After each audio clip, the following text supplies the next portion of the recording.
Assalamualaikum warahmatullahi wabarakatuh. Innal hamdalillah nahmaduhu wa nasta'inuhu wa nastaghfiruh wa na'udzu billahi min syururi anfusina wa min sayyiati a'malina. May yahdihillahu fala mudhillalah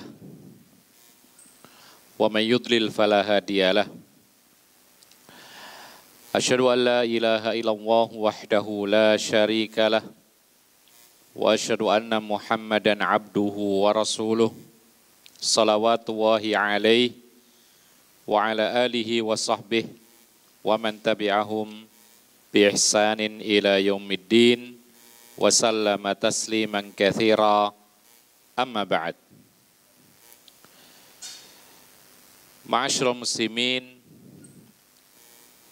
para hadirin dan hadirat yang dimuliakan oleh Allah Subhanahu wa ta'ala. Setelah kita membahas tentang salah satu nikah yang terlarang, yaitu nikah mut'ah. Dan nikah mut'ah telah dilarang oleh Rasulullah, dan itu wahyu dari Allah Subhanahu wa ta'ala. Pada peperangan Khaybar telah diturunkan wahyu yang mengharamkan nikah mut'ah sampai hari kiamat. Sehingga tidak ada kemungkinan lagi nikah mut'ah itu untuk diperbolehkan, karena larangannya sampai hari kiamat. Pada malam hari ini kita akan membahas masih tentang nikah yang dilarang, yaitu nikah tahlil. Ya, nikah tahlil. Apa yang dimaksud nikah tahlil? Nikah tahlil adalah seorang laki-laki menikahi wanita yang telah ditalak 3 agar supaya bisa kembali lagi kepada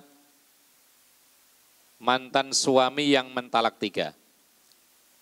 Itu namanya nikah tahlil. Nanti akan, karena ada keterangan bahwa wanita yang ditalak 3 itu tidak bisa kembali lagi kepada si laki-lakinya kecuali dengan syarat yang sangat berat. Dan ini menunjukkan kepada kita bahwa kita harus berhati-hati dari kalimat talak atau perceraian. Karena kalau sampai terjadi 3 kali, maka sulit untuk merujuk kembali. Bahkan dalam sebuah hadis, yaitu dari Ibnu Mas'ud dalam Bulughul Maram, hadis nomor 864, Ibnu Mas'ud radhiyallahu anhu mengatakan, qala la'ana Rasulullah sallallahu alaihi wasallam al-muhallil wal muhallala lahu. Rawahu Ahmad wa Nasa'i wa Tirmidzi wa sahhahahu wa fil babi an Ali akhrajahul arba'atu ilan Nasa'i. Kata Ibnu Mas'ud, Rasulullah sallallahu alaihi wasallam melaknat laki-laki yang menikah tahlil dan yang dinikahkan tahlil. Nanti akan ada keterangan apa maksudnya nikah tahlil dan yang dinikahkan tahlil. Hadis ini riwayat Ahmad, Nasa'i, Tirmidzi dan dinyatakan sahih oleh Tirmidzi. Dan di dalam bab ini ada hadis dari Ali bin Abi Thalib dikeluarkan oleh Imam Ahlus Sunan kecuali Imam Nasa'i.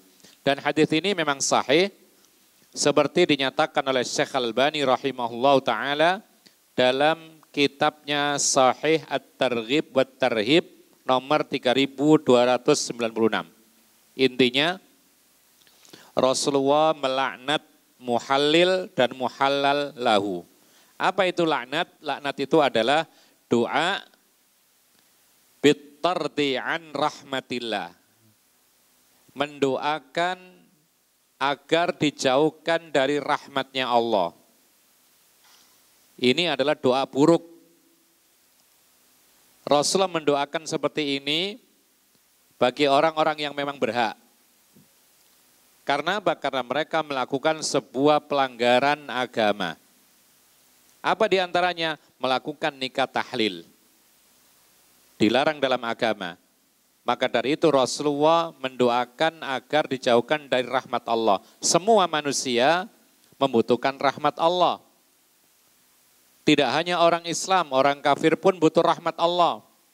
Tidak hanya manusia, muslim dan kafir, hewan pun butuh rahmatnya Allah. Bahkan semua makhluknya Allah itu membutuhkan rahmatnya Allah Subhanahu wa ta'ala. Kaum muslimin dan muslimat yang dimuliakan oleh Allah Subhanahu wa ta'ala, para ulama mengatakan kalau ada laknat, ya, baik itu dari Allah atau Rasulnya, maka itu pertanda dosa itu tidak sembarangan.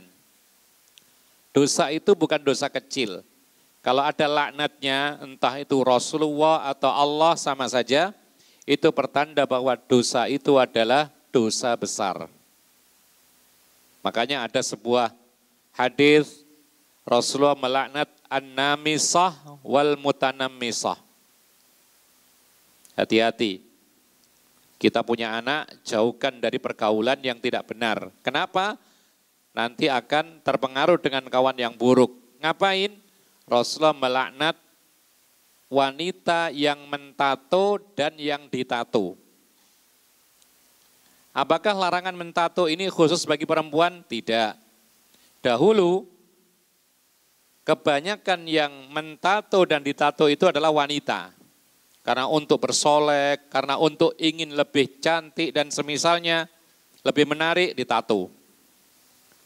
Tapi ini juga sama hukumnya ketika laki-laki mentato dan ditato dilaknat semuanya oleh Rasulullah, maka itu pun juga termasuk dosa besar. Disebutkan oleh para ulama, illah larangan ini, alasan hukum larangan ini, karena itu termasuk merubah ciptaan Allah. Merubah ciptaan Allah. Rasulullah SAW juga melarang dan melaknat al-mutasyabbihina minar rijali bin nisa wal mutasyabbihati minan nisa'i bir rijal. Rasulullah melaknat laki-laki yang sengaja menyerupai perempuan dan melaknat pula wanita-wanita yang sengaja menyerupai laki-laki. Dalam hal apa? Banyak. Yang penting adalah sengaja meniru-niru kebiasaan lawan jenis. Dosa besar, dilaknat. Apa contohnya? Cara bicara. Laki-laki sengaja menirukan cara bicara perempuan, dilaknat. Pakaian. Ya. Laki-laki sengaja pakai pakaian perempuan, dilarang. Meskipun main-main. Meskipun 17-an, lomba. Ya, main bola pakai rok, daster, dilaknat oleh Rasulullah. Demikian pula cara berjalan.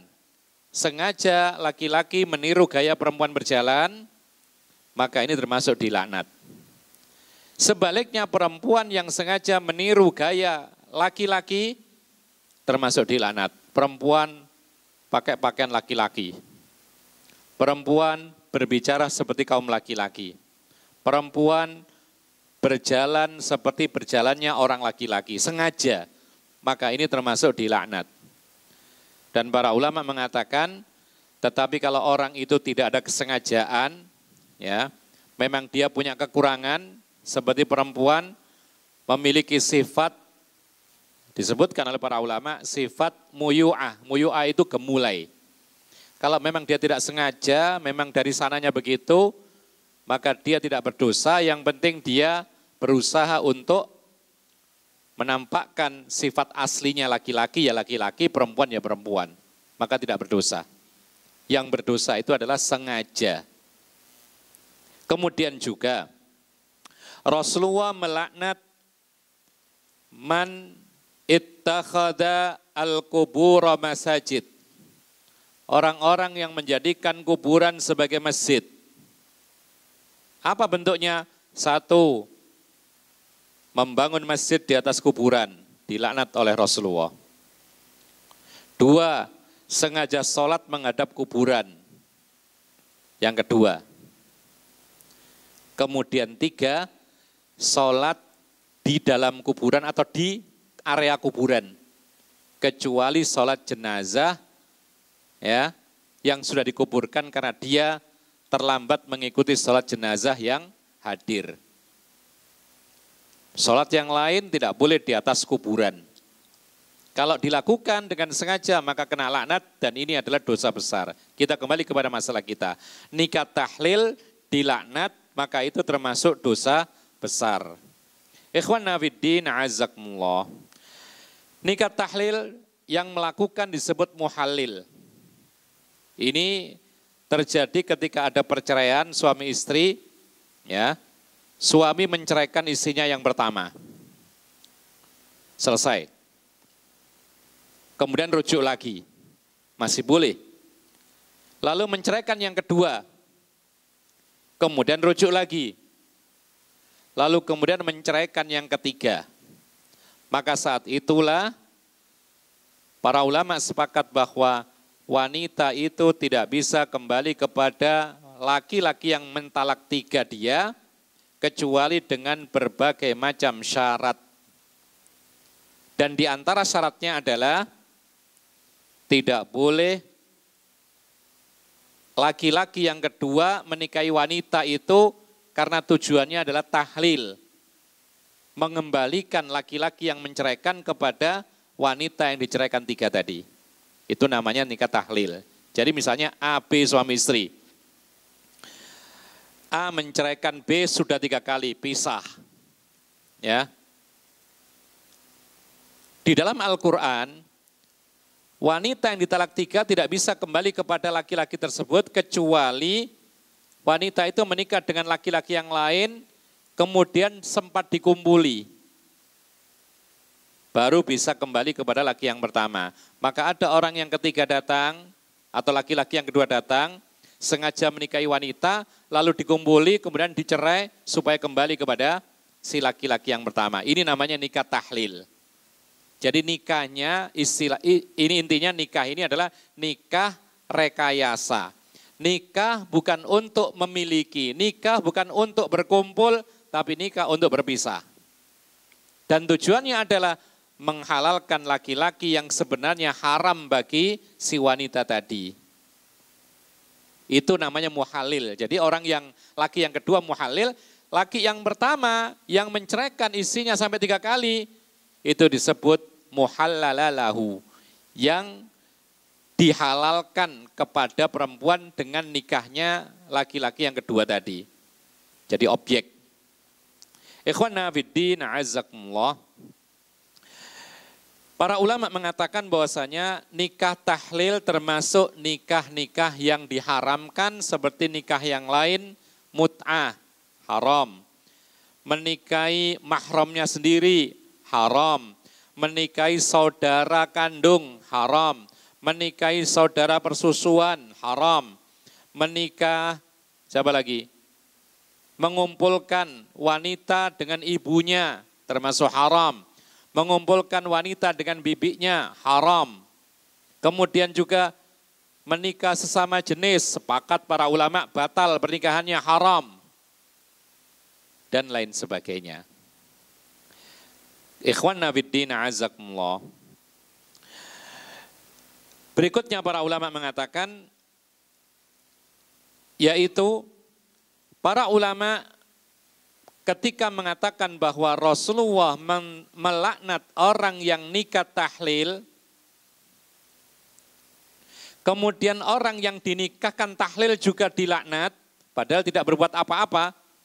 Muhalil ini laki-laki yang kedua, muhallal lahu laki-laki yang pertama. Jadi misalnya A menikahi B, kemudian talak 3, kemudian datang C. Sengaja menikahi B agar supaya bisa kembali kepada si A. Maka si C ini muhallil, kemudian si A muhallala lahu. Sama-sama dilaknat. Kita katakan di sini padahal yang melakukan perbuatan dosa di sini adalah si C atau laki-laki yang kedua. Maksudnya baik, menolong si A, laki-laki yang pertama agar bisa kembali. Mungkin dia melihat, oh kesian orang ini. Teman saya ini mentalak 3 istrinya. Lalu kemudian dia menyesal, anaknya banyak, dia berharap bisa rujuk. Tidak bisa, maka dia sengaja menikahi si wanita tadi. Lalu dikumpuli, lalu diceraikan supaya kembali. Dan ini terjadi kadang-kadang. Dan ini termasuk apa? Termasuk tipu daya, menipu Allah. Karena ini tidak boleh seperti ini. Nah, ikhwan nafiddin azakumullah, dari sini para ulama mengatakan ada sebuah kaidah yang bisa kita tarik dari sini, yaitu ar-radhi an syai'in kafa'ili. Meskipun orang itu tidak melakukan perbuatan apa-apa, tapi ridho dengan perbuatan itu, hukumnya sama dengan pelaku perbuatan itu. Pertanyaan sekarang, tadi ada A, B. A ini suami, B istri. Talak 3, lalu ada datang C menolong. Pertanyaan sekarang, siapa yang melakukan nikah tahlil? A, B atau C? C. Berarti yang berdosa siapa? C. Tapi Allah melaknat tidak hanya si C, si A juga kena laknat. Nah, ini menunjukkan bahwa kenapa si A juga dilaknat padahal dia tidak melakukan nikah tahlil? Ya, para ulama mengatakan karena dia ridha dengan pernikahan temannya tersebut, membiarkan. Ada sebuah kaidah ar-radhi an syai'in kafa'ilih. Orang yang ridho terhadap sesuatu maka dia sama dengan pelakunya. Kalau itu baik berarti melakukan kebaikan, kalau itu buruk melakukan keburukan. Makanya sama-sama dilaknat oleh Allah atau oleh Rasulullah SAW. Yang melakukan nikah tahlil si C. Si A diem aja, bahkan dia ridho. Maka dua-duanya kena laknat. Ini maksudnya. Oleh karena itu ikhwan abidin azakumullah, hati-hati yaitu ridho dengan perbuatan dosa. Kita dianjurkan mengingkari kemungkaran kalau bisa dengan kuasa kita, kekuatan kita, kalau mampu. Kalau tidak maka minimal dengan lisan, atau mungkin gantinya tulisan. Kalau tidak, hati kita mengingkari, tidak ikut-ikutan. Ada orang duduk-duduk di meja judi, ya. Kemudian disamperi temannya, enggak boleh kamu duduk-duduk di meja judi, kan itu judi haram. Dia mengatakan, yang penting saya enggak ikut-ikut, cuman saya nimbrung tok, ya. Kemudian apa? Ikut ngobrol, ikut ketawa-ketawa, ikut menyaksikan perjudian. Dosa enggak itu? Dosa juga. Kenapa demikian? Dia duduk di situ, bahkan ikut nimbrung, bahkan ikut ketawa-ketawa, ngobrol, menyaksikan perjudian, berarti dia sama dengan orang ridho kepada perjudian, sama dengan pelakunya. Meskipun tidak berbuat apa-apa. Kalau dia mengatakan, loh saya kan tidak ikut-ikut, kalau engkau mengingkari perjudian, tinggalkan. Tinggalkan perjudian. Kalau engkau diam di situ, bahkan ikut seperti orang, kalau dilihat dari jauh, engkau sama dengan main judi juga. Karena engkau kelihatan senang. Maka ini sama dengan orang yang melakukan tersebut. Kalau kita duduk semajelis dengan teman-teman kita. Lalu teman kita ini ngobrol, isinya adalah menggunjing teman yang lain. Kita diam aja, astagfirullah, astagfirullah. Tapi ikut di majelis tersebut. Ya, bahkan ikut mengiyakan, ikut senyum-senyum, ikut senang. Maka sama dengan orang yang menggibahi saudaranya meskipun dia istighfar. Karena keberadaan dia menunjukkan bahwa dia ridho. Dia nggak dipaksa kok. Kecuali kalau dipaksa diikat di situ, enggak dosa antum.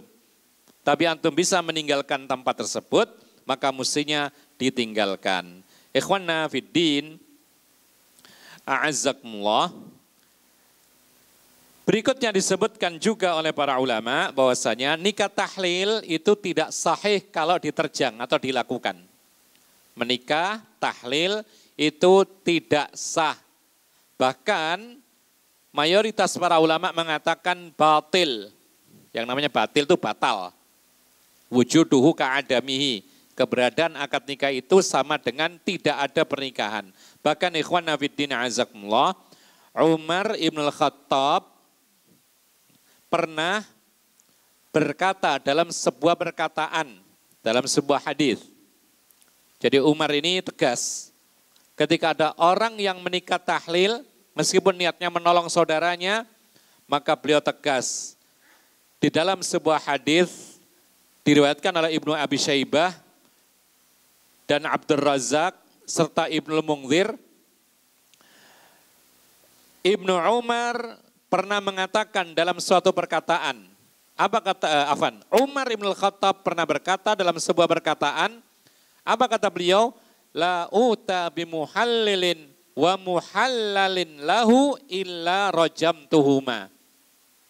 Beliau sebagai khalifah berkuasa saat itu. Beliau mengatakan, kalau aku dihadapkan kepada aku orang yang menikah tahlil dan orang yang dinikahkan tahlil, maka aku akan merajam mereka berdua.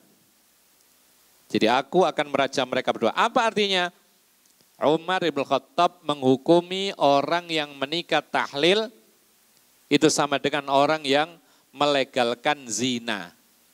Maka dari itu dirajam oleh Umar Ibn Khattab radhiyallahu anhu. Kemudian ikhwan nafiddin azakumullah. Disebutkan oleh para ulama ketika mereka ditanya apa alasan logika kenapa Islam melarang nikah tahlil, kan maksudnya baik agar supaya kembali lagi si laki kepada perempuan yang telah ditalak 3. Lalu apa alasannya kok itu dilarang bahkan dilaknat? Dijawab oleh para ulama ada beberapa alasan. 1, nikah tahlil itu bukan nikah karena pengen menikah atau sengaja pengen menikahi wanita itu. Orang yang menikah tahlil itu tidak ingin menikahi wanita untuk dijadikan istri. Tapi dia ingin menikahi dia supaya dia ceraikan agar kembali kepada si laki yang pertama. Maka ini saja sudah cukup dikatakan nikah seperti ini, nikah yang bertolak belakang dengan ajaran nikah dalam Islam. Karena nikah dalam Islam itu adalah seperti bahasanya. Secara bahasa nakahayan kihu artinya mengumpulkan. Mengumpulkan 2 insan yang berbeda jenis, laki perempuan, agar supaya menyatu jadi satu keluarga. Kemudian berketurunan, itu tujuannya di antara Islam. Tapi kalau orang itu nikah tahlil, menikahi wanita, dikumpuli lalu diceraikan supaya balik kepada si laki yang pertama. Maka kita katakan, ini saja sudah cukup dikatakan bahwa nikah tahlil bertolak belakang dengan tujuan menikah dalam Islam. Yang kedua, menikah dalam Islam itu tujuannya seperti yang digambarkan oleh Allah Subhanahu wa taala, litaskunu ilaiha. Terus bagaimana? Nah, ada ayatnya itu loh. Wa min ayatihi an khalaqalakum min anfusikum azwajan litaskunu ilaiha. Terus wa ja'ala bainakum mawaddatan wa rahmah. Itu tujuan nikah dalam Islam, agar si laki-laki merasakan ketenangan dengan menikahi wanita. Ini 1. Seorang laki-laki yang nikah tahlil tidak ada ketenangan, karena pikirannya bagaimana supaya segera dipisahkan. Lalu Allah mengatakan, wa ja'ala bainakum mawaddatan. Lalu Allah menjadikan antara kalian itu saling mencintai. Tidak ada ini, karena segera dipisah. Lalu Allah mengatakan, wa rahmah. Tidak ada lagi rahmat, karena perpisahan itu enggak ada rahmat. Maka yang kedua ini menunjukkan kepada kita bahwasanya orang yang nikah tahlil itu tujuannya berpisah, bukan sakinah, mawaddah, warahmah. Kemudian yang ketiga, dan ini terjadi, orang yang menikah tahlil itu kadang-kadang ini banyak, ya, tujuannya adalah memperoleh imbalan harta, gharadhan minad dunya. Jadi orang yang mau nikah tahlil itu mendapatkan upah.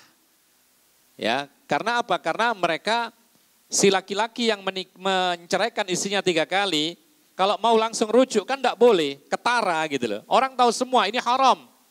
Maka dia secara sembunyi-sembunyi bayar orang untuk menikahi mantan istrinya, lalu ketika sudah dinikahi, sudah dikumpuli, ceraikan ya.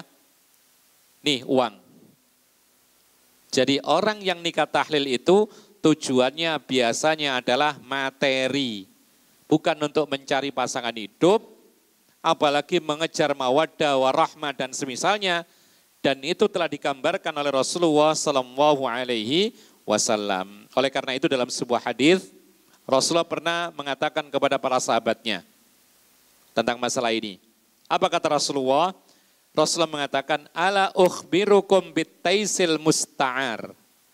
Kata Nabi, maukah kalian aku kasih tahu ya tentang domba pejantan sewaan atau kambing pejantan sewaan?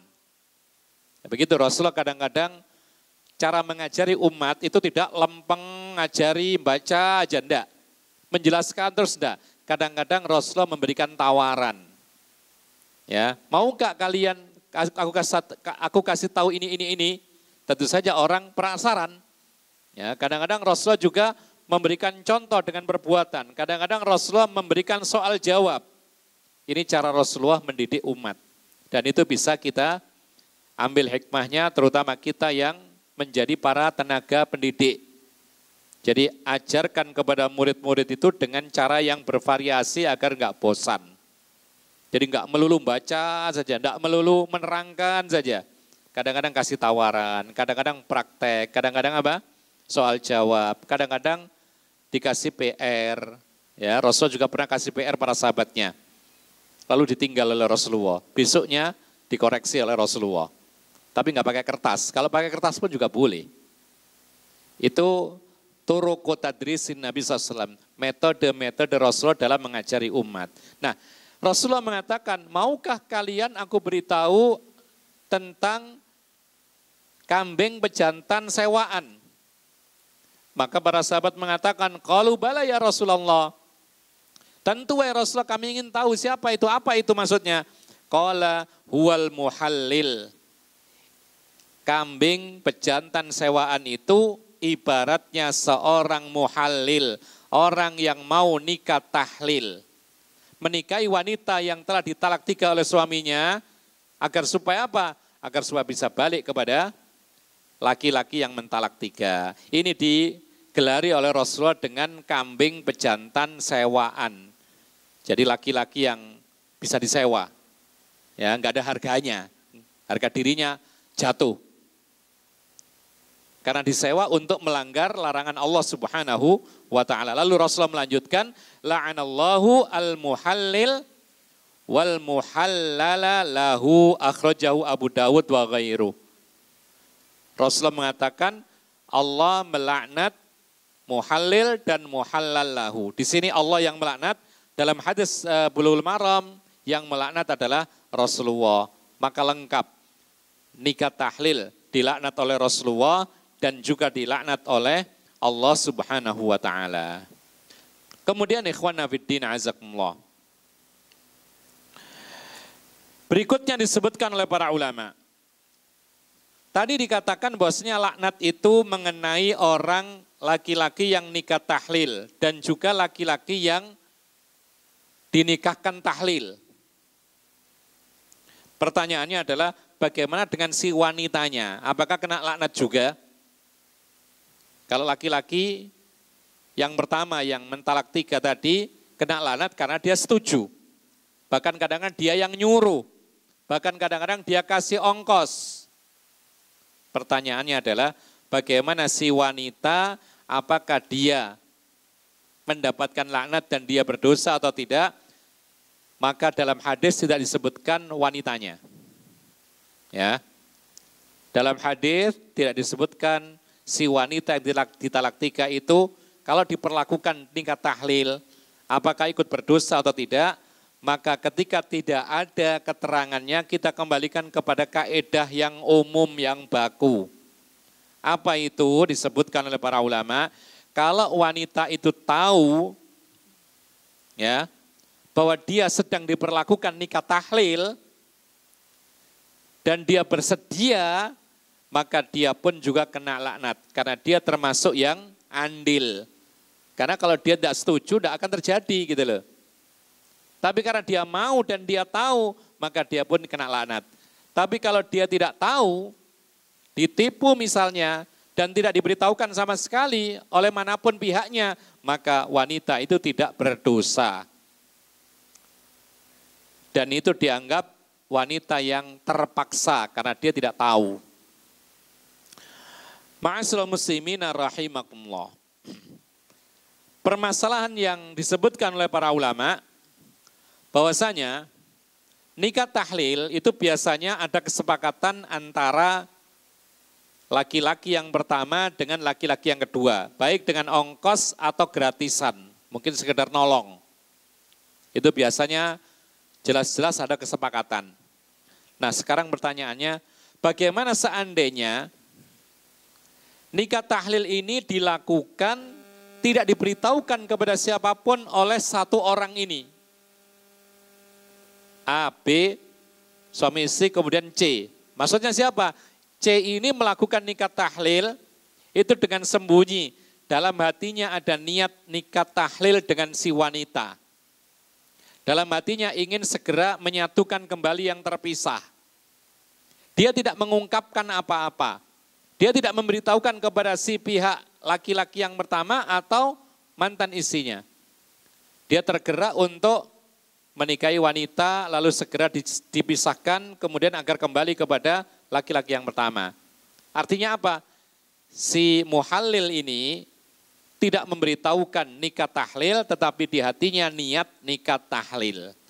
Maka apakah ini sama-sama dilaknat atau ini boleh? Jawabannya adalah tetap tidak boleh. Karena apa? Karena Nabi mengatakan wa innamal a'malu binniyat. Ketika dia niatnya nikah tahlil, maka dia dilaknat. Tapi bagi si laki-laki yang pertama karena tidak tahu, maka dia tidak dilaknat, tidak berdosa. Ya. Lalu yang pertama atau yang nikah tahlil tadi, dia hakikatnya menikah tetapi tujuannya bukan menikah untuk membuat satu keluarga. Tidak berusaha untuk berkumpul, tidak berusaha untuk merawat keharmonisan, tapi dia menikah untuk berpisah. Dan ini dikatakan oleh para ulama, ada sebuah azhar yang mendasari hal ini. Jadi meskipun dia tidak mengatakan ini nikah tahlil, tapi di hatinya ada maksud tujuan tahlil, maka ini termasuk dilarang. Ada sebuah hadis dari Umar ibnu Nafi' dari ayahnya, bahwasanya beliau mengatakan, Ja'a rajulun ila ibni Umar. Jadi ini ada fatwa dari Ibnu Umar. Ibnu Umar kita tahu semua bahwa beliau termasuk ulamanya para sahabat Nabi. Sepeninggal Rasulullah SAW, beliau fokus yaitu mengajari umat tentang ilmu agama. Dia punya murid banyak. Termasuk diantaranya adalah mantan budaknya yaitu Nafi'. Ya. Ibrahim An-Nakhai. Dan lain sebagainya. Nah, beliau ini didatangi oleh seseorang lalu ditanya, fasa'alahu an rajulin tallaqa imra'atahu thalathan fatazawwajaha akhun lahu min ghairi mu'amarah minhu liyuhillaha li akhi. Ibnu Umar sebagai mufti saat itu ditanya, ada seorang laki-laki mentalak 3 istrinya. Mentalak 3, maksudnya istrinya 1 ya. Mentalak 3 istrinya, bukan istrinya yang 3. Mentalak istrinya 3 kali sudah. Ya. Lalu saudara si laki ini sengaja menikahi wanita tersebut untuk kembali kepada si laki-laki yang pertama tanpa ada kesepakatan apa-apa, tapi niatnya dia menikah agar supaya laki-laki yang pertama bisa halal kembali, yaitu rujuk dengan wanita yang dicerai 3 tadi. Ini persis dengan permasalahan yang disebutkan tadi, fatwanya. Maka apa kata Ibnu Umar? Ibnu Umar mengatakan, la tahillu lil awwali. Qala la illa nikaha raghbatin. Kata Ibnu Umar, tidak halal. Ya.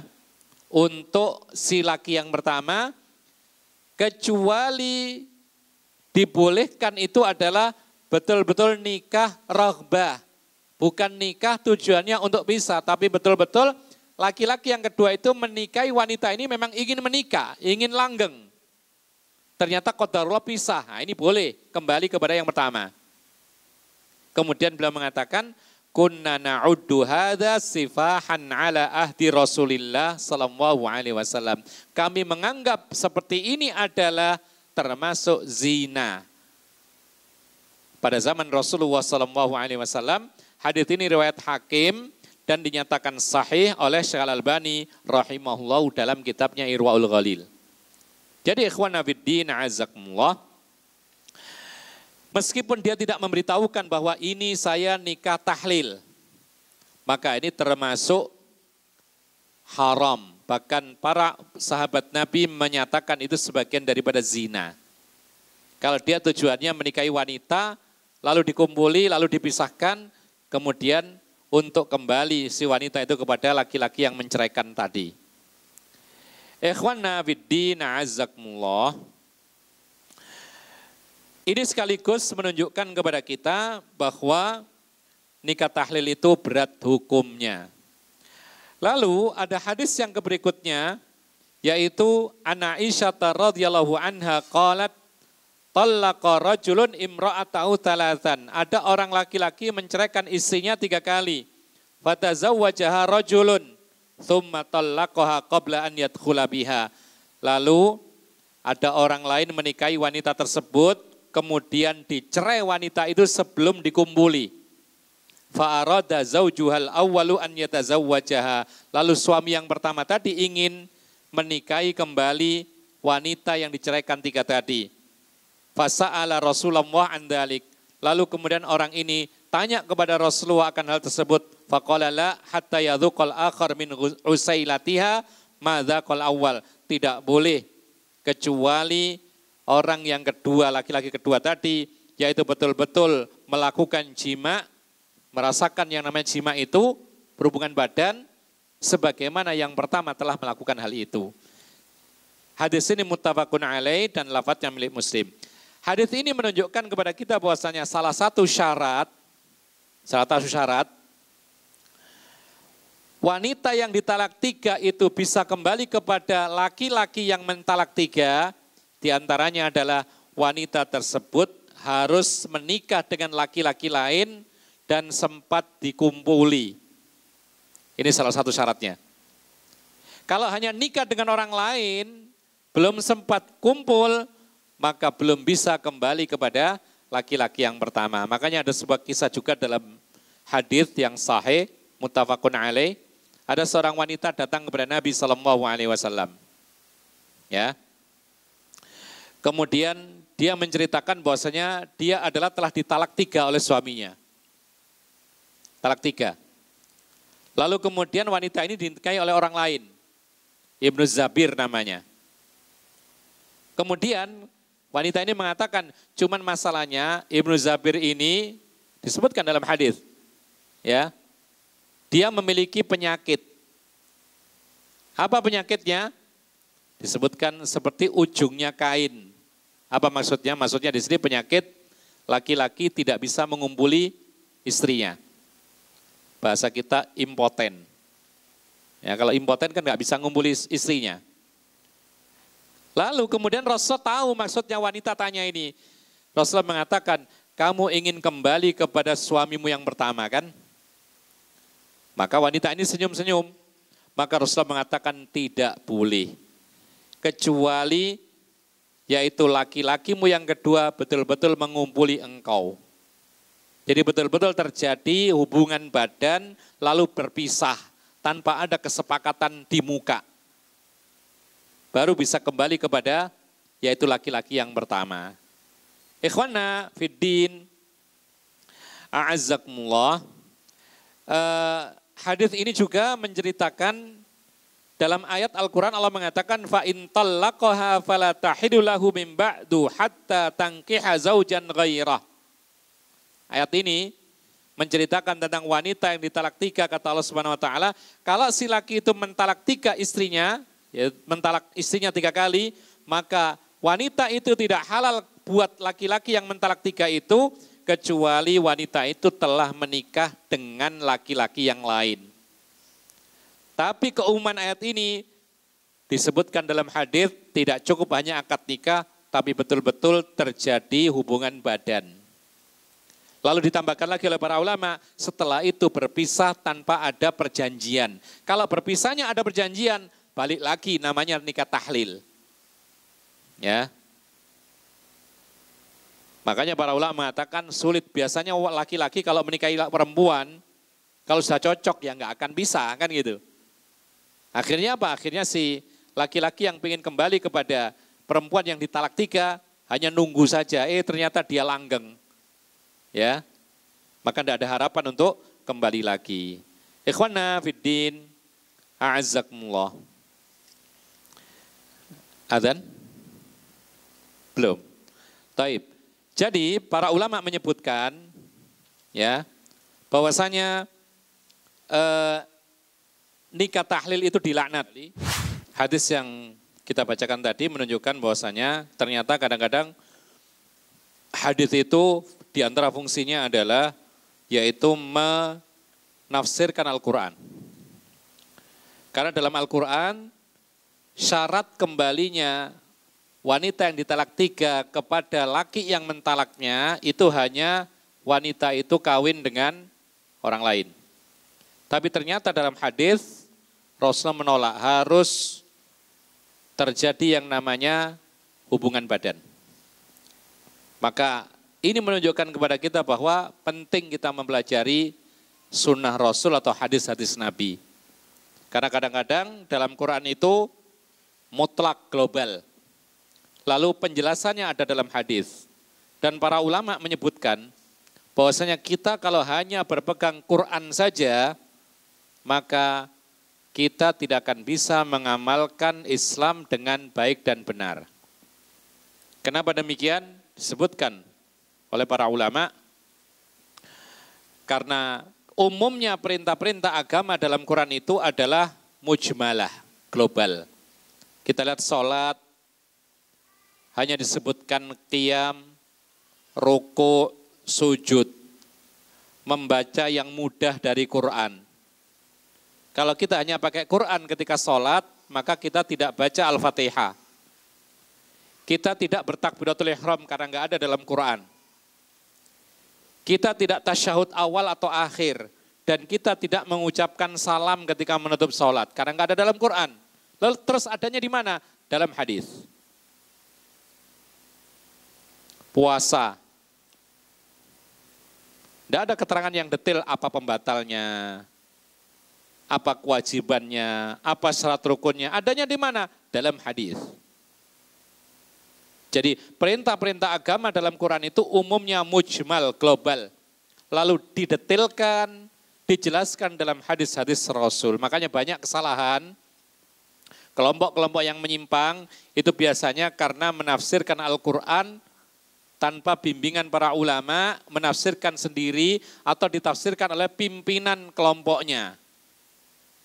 Ambil suatu saat ada kelompok yang melakukan yang namanya khuruj fisabilillah, yang biasa dikenal jaula.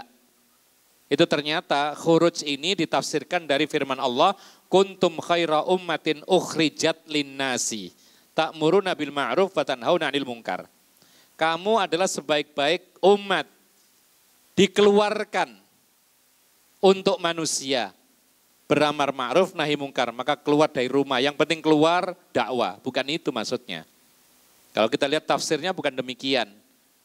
Yaitu ukhrijat linnas, yaitu dimunculkan di muka bumi. Keluar rumah atau enggak keluar rumah ya sama saja. Ya, dakwah di mana-mana bisa, di rumah pun juga bisa. Enggak harus keluar kota, enggak harus keluar pulau. Sementara mereka memahami dikeluarkan, maksudnya dikeluarkan dari rumah untuk berdakwah. Yang penting keluar dari rumah, tidak benar seperti ini. Ya, ini memahami atau dipahami ayat dengan, yaitu hanya sekedar pemahaman manusia yang tidak ada dasar dari Al-Quran dan hadis Rasulullah SAW.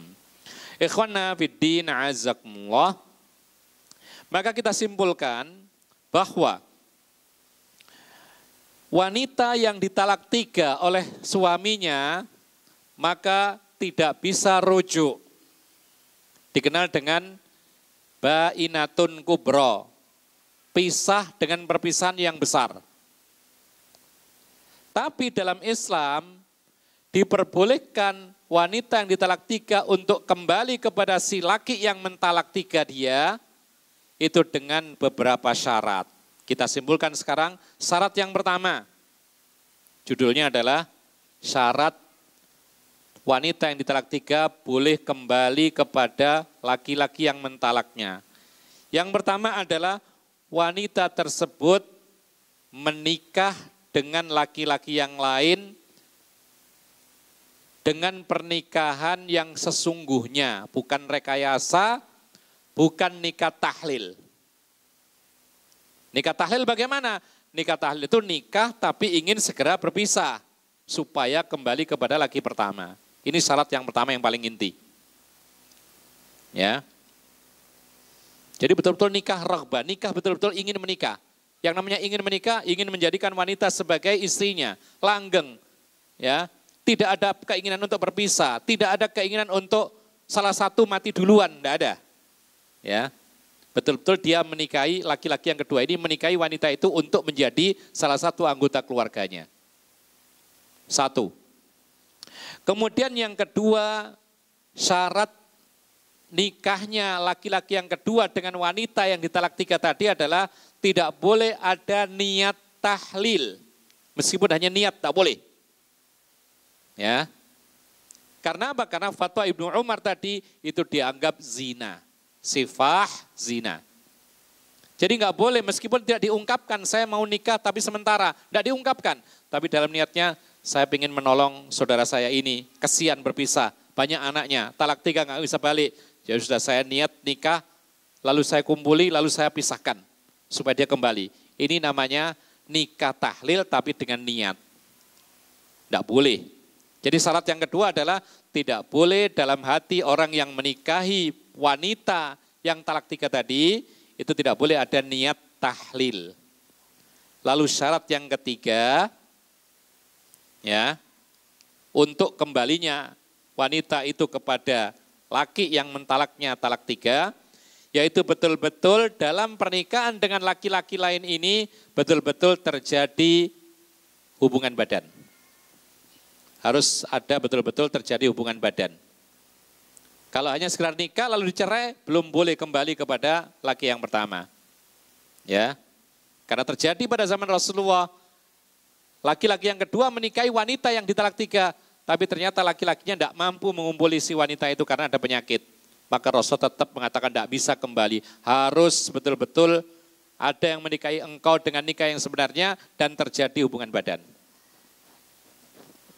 Kemudian syarat yang keempat, terjadi perpisahan antara laki-laki yang kedua dengan wanita tersebut dengan perpisahan yang tidak direncanakan atau tidak disepakati di muka. Karena kalau disepakati, ayo kita nikah nanti sudah kumpul kita pisah loh ya. Nah ini berarti tahlil lagi. Ya. Jadi tidak ada kesepakatan, tidak ada perjanjian apa-apa, yang penting nikah. Betul-betul ingin menjadikan keluarga, pasangan hidup. Ternyata apa? Qadarullah, cerai. Nah ini baru boleh. Atau qadarullah salah satu meninggal. Siapa yang meninggal? Ya lakinya, masa perempuannya? Kalau perempuannya meninggal ya, tidak ada yang kembali kan gitu. Ternyata lakinya meninggal. Artinya apa? Betul-betul perpisahan murni, tidak ada rekayasa, tidak ada kesepakatan, tidak ada perjanjian. Baru boleh kembali. 4 syarat ini harus terpenuhi untuk kembalinya wanita yang ditalak 3 oleh suami yang pertama tadi. Masih ingat yang pertama apa tadi? Apa syarat yang pertama? Wanita itu harus menikah atau dinikahi oleh laki-laki yang lain dengan pernikahan sesungguhnya. Bukan nikah untuk dicerai. Yang kedua, laki-laki yang menikahi wanita itu tidak boleh ada niatan nikah tahlil. Lalu yang ketiga, dalam pernikahan tersebut terjadi hubungan badan. Lalu yang keempat, terjadi perpisahan yang tidak direkayasa, tidak diperjanjikan atau tidak direncanakan sebelumnya. Baru kemudian bisa kembali kepada si laki-laki yang pertama. Taib. Ikhwan fiddin azakumullah, atas dasar ini para ulama mengatakan, ini mengisyaratkan kepada kita bahwasanya suami yang mentalak satu atau mentalak dua, mentalak istrinya, talak yang pertama atau talak yang kedua, maka dia bisa rujuk.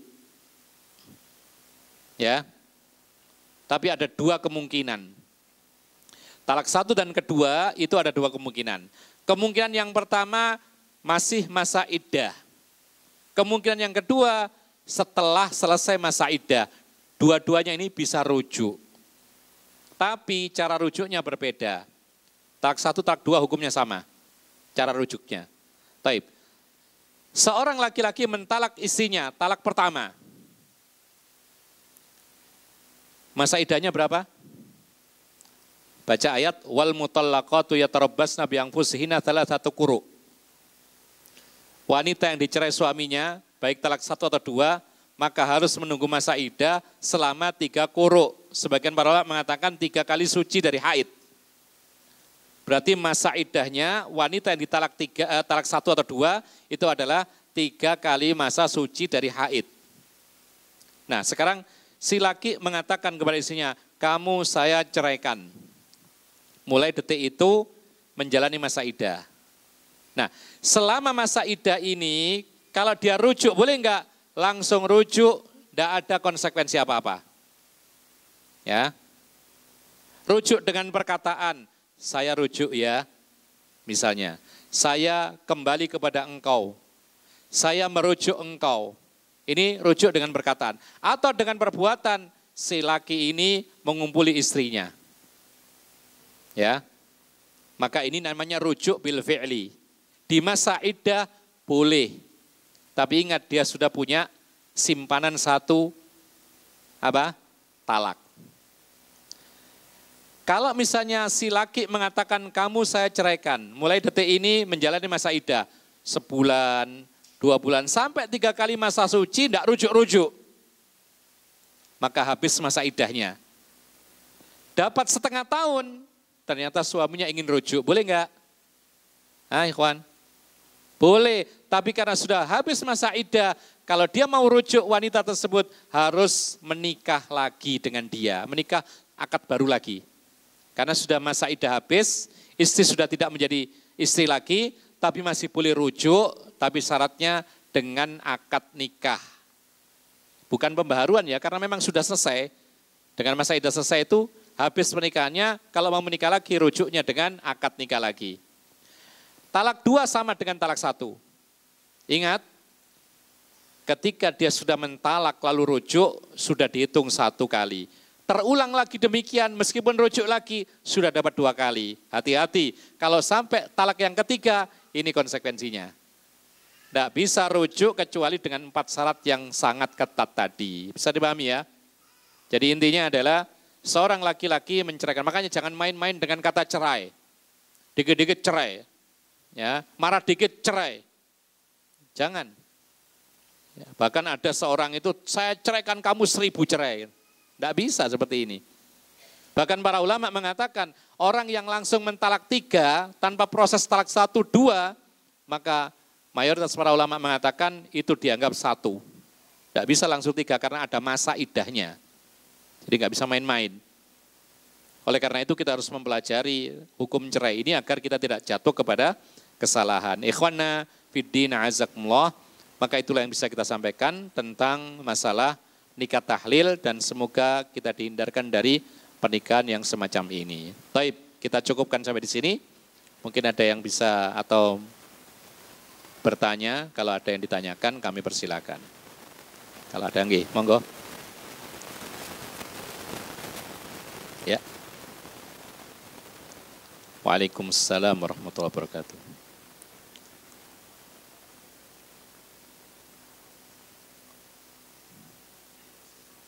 Ya, sudah. Bagus. Ada pertanyaan, apakah cerai itu jatuh dengan kalimat saya ceraikan kamu, atau bisa dengan kalimat yang tidak nyata-nyata kalimat cerai, tapi dengan mengatakan pulang saja kamu ke rumahmu. Saya kembalikan kamu kepada orang tuamu. Para ulama mengatakan cerai itu jatuh, ya, bisa dengan dua cara.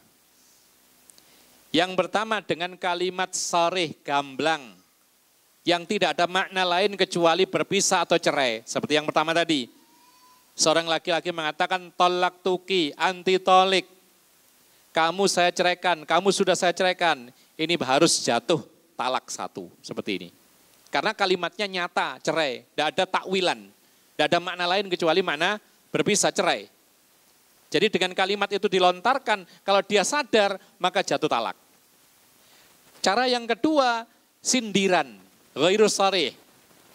Seperti tadi dicontohkan, pulanglah kamu ke rumahmu, kemasi bajumu, tinggalkan rumah ini. Apalagi? Saya bosan dengan kamu. Nah, apalagi? Kalimat yang bisa dibawa kepada makna perceraian, bisa kepada makna bukan perceraian. Ini namanya ghairu sharih. Maka para ulama mengatakan kalimat seperti ini dikembalikan kepada niatnya orang yang berucap. Ditanya, kamu mengatakan kepada istrimu, pulanglah kamu ke rumah orang tuamu, maksudmu apa? Oh enggak, saya ketika itu cuma ngancem aja, berarti enggak jatuh cerai. Enggak jatuh cerai. Enggak jatuh talak. Tapi kalau dalam hatinya, iya saya memang pengen ceraikan kok. Maka seperti ini, innamal a'malu binniyat, jatuh cerai. Jadi dipahami ya, kalau sharih lafadznya gamblang cerai, jatuh talak otomatis. Ya. Tapi kalau kalimat-kalimat yang mengandung makna bisa cerai, bisa enggak. Seperti tadi, kemasi barangmu, pulang ke rumah orang tuamu. Maka ini dikembalikan kepada niat si laki-lakinya. Kalau niatnya bukan cerai, tidak jatuh cerai. Kalau niatnya cerai, maka jatuh cerai. Allahu a'lam. Kalau bohong bagaimana? Tadinya niatnya mungkin cerai, ternyata ngomongnya niatnya enggak cerai. Ya dia bertanggung jawab kepada Allah Subhanahu wa taala. Allahu a'lam. Ada yang lain? Ya. Waalaikumsalam warahmatullahi wabarakatuh.